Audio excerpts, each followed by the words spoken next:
아파지아 테스트라는 건 언어 기능입니다. 아파지아는 언어적인 장애를 얘기하는 건데요. 아파지아에는 6개의 소검사가 있습니다. 1번에 그 물건 이름 대기는 아까 제가 아그노지아에도 나왔던 건데요. 그러니까 9번 계산이 된다고 볼 수 있겠죠. 점수에는요. 버발 플루언시는요. 1분 동안 자, 네바달린 동물 이름 배우세요 하고 네바달린 동물을 몇 개까지 얘기를 하는지를 보게 되는 거고요. 워드 데피니션이라는 건 3개의 단어를 보여주고 그 의미를 한번 표현해 보세요. 그래서 망치 그림을 보여주고 이것으로 무엇을 합니까? 라고 물어보게 됩니다. 그래서 그거를 얼마나 잘 설명하는지라는 걸 보게 되고요. 4, 5, 6번은 실은 그냥 검사자가 환자와 대화하면서 판단하는 겁니다. 그래서 얼마나 표현을 잘 하는지 그리고 얼마나 얘기를 잘 이해하는지 그리고 적절한 단어를 잘 쓰는지 그런 것들을 보게 됩니다. 그 다음 4번째는요. 아프락시아 테스트라고 하는 수행 기능입니다. 우선 아프락시아의 정의를 먼저 보게 되면요. 아프락시아라는 건 어떤 운동 기능은 정상인데도 불구하고 뭔가를 수행하는 데 문제가 있다 할 때 아프락시아, 실행 기능에 문제가 있다라고 얘기를 하는데요. 4가지의 검사가 있습니다. 아이디에이션과 프락시스는 말로 지시를 하고 그 지시를 행동으로 수행하도록 하는 겁니다. 자, 눈을 감으세요 하면 환자가 눈을 딱 잘 감는지를 보는 거죠. 그리고 이디오모터 프락시스는 자, 가위를 들고 종이를 자르는 것처럼 흉내를 내세요. 그러면 이렇게, 그렇죠? 이렇게 하시는 분들은 틀리게 되는 거겠죠. 컨스트럭셔널 프락시스라고 하는 건 이제 도형이 이렇게 그려져 있고 그거를 똑같이 따라 그리도록 하는 겁니다. 라이팅이라고 하는 건 문장을 한번 써보도록 하는 거죠. 그래서 이런 것들을 통해서 얼마나 수행을 잘 하는지를 평가하게 됩니다. 자, 빨간색이 나왔네요. Disexecution test라는 게 있죠. 네. 이거는 이제 판단 및 추상적인 사고 능력입니다. executive function이라고 하는 게 안 된다는 게 disexecution인데요. 그러니까 뭐 계획하거나 조직하거나 뭐 추상적으로 사고하거나 이런 게 실행 능력, 실행 능력이 아니죠. 이 어떤 판단 및 추상적 사고 능력으로서 굉장히 고차원적인 기능을 하는 겁니다. 제 어떤 아까 전에 뇌의 어떤 구조를 잠깐 장 원장님이 보여주셨는데요. 이 전두엽이라고 하는 앞쪽에서 주로 이런 추상적 사고 능력을 담당합니다. 그래서 대개는 치매의 경우에는 측두엽부터 침범하기 시작해서 앞으로 진행을 하거든요. 그래서 이 부분에 문제가 많다면 이분은 전두엽까지도 문제가 있겠구나라는 걸 볼 수가 있겠습니다. 4개의 소검사가 있는데요. Abstract Thinking은 자, 사과와 배의 공통점은 뭡니까? 라고 해서 그 상위 개념을 추상적으로 알고 있냐라고 하는 공통점을 물어보는 거고요. 아이디에이션과 플루언시는 자, 물로 할 수 있는 거 1분간 다 얘기해보세요 라고 얘기하죠. 물로 할 수 있는 거 뭐 있죠? 샤워 맞아요. 세수. 이렇게 동일한 거는 점수에서 해당이 안 됩니다. 네. 좀 창의적인 사람이 잘 할 수가 있어요. 수영. 그렇죠. 네, 수영. 이건 점수에 해당이 되죠. 네, 뭐, 불을 끕니다. 뭐, 바다를 이루네요. 뭐, 이런 것들이 점수에 되는 거죠. 얼마나 창의적으로 잘 추상적으로 하는지를 보는 거고요. 비주얼 리즈닝이라고 하는 거는 제시된 대상물과는 관련성을 파악하는 겁니다. 실은 이거는 말로 표현하기 조금 어려워서요. 제가 좀 이따 슬라이드를 보여드리겠고요. 저지먼트라고 하는 건 판단이죠. 그래서 물에 빠진 사람 그림을 보여주고 이 상황에서 어떻게 해야 합니까? 라는 질문을 던지게 됩니다. 자, 비주얼 리즈닝이라고 하는 부분이 어떤 건지 말씀을 드릴게요.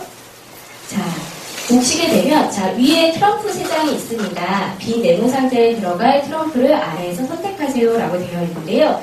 아마도 3장의 트럼프는 다 오픈되어 있고 한 장의 트럼프는 오픈이 안 되어 있을 겁니다. 3장의 트럼프를 보고 그 맨 마지막에 어떤 게 들어가야 될 건지 이 넷 중에 하나를 선택하는 건데요. 지금 9번 다이아몬드가 체크가 되어 있죠.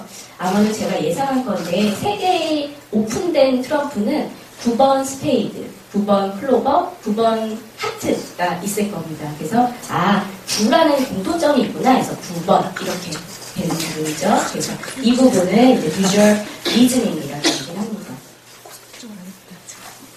맨 마지막은 어텐셔널 캘큘레이션으로서 집중력 및 수리 능력을 보는 겁니다. 4가지 검사가 있고요. 여기 또 빨간색이 있죠. 네. 다들 적으시는 것 같아요. 이거는 원래 적으면 안 되는 건데. 집중력이나 기억력을 보시려면. 네. 자, 네.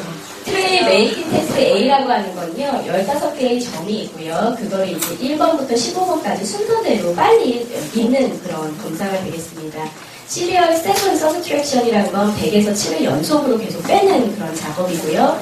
세븐 스테이션 오브 윗데이즈는 요일을 거꾸로 말하니까 일요일, 토요일, 금요일, 목요일 이런 식으로 말하는 거고요. 컴바인드 아리트메틱 테스트는 암산으로 산수 문제를 푸는 이 네 가지가 집중력 및 수리 능력을 보는 검사가 되겠습니다. 이렇게 6가지 항목에 대한 검사를 다 하면요, 이제 환자 인터뷰를 시작합니다. 15개의 질문지가 있는데요. 이 15개의 질문 안에는 우울 증상들이 있는지, 환청이나 망상 증상들이 있는지를 확인하게 되고요. 그 다음에 환자의 상태를 잘 아는 보호자분과 인터뷰를 하게 됩니다. 모두 47개의 질문이 있어서요. 평소에 환자분이 인지기능 장애를 보였는지, 기능적인 측면은 어떠셨는지, 일상생활은 어떻게 하셨는지, 선망 상태처럼 뭔가 내과적으로 문제가 있는 그런 상태가 보이지 않으셨는지, 환청, 망상 같은 정신병적 증상이 보이지 않으셨는지라고 하는 부분을 물어보게 됩니다.